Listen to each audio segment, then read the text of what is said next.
Kebakaran gudang penyimpanan ban bekas terjadi di Jalan Bandang, Kecamatan Bontoala, Makassar. Api juga merambat dan menghanguskan 3 rumah warga. Untuk memadamkan api, sebanyak 27 unit armada kebakaran diterjunkan ke lokasi. Titik api yang berada di dalam gang kecil membuat petugas harus menarik selang air sejauh 10 meter. Api baru dapat dipadamkan 2 jam kemudian. Tak ada korban jiwa dalam peristiwa ini, sementara penyebab kebakaran masih dalam proses penyelidikan. Mako damkar pukul 23:32. Informasi langsung masuk, langsung kita luncurkan armada yang dari Mako dengan kekuatan penuh 6 regu.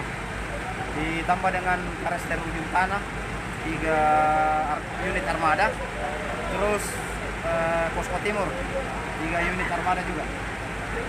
Apa yang terbakar? Jadi yang terbakar di dalam itu gudang penyimpanan ban bekas.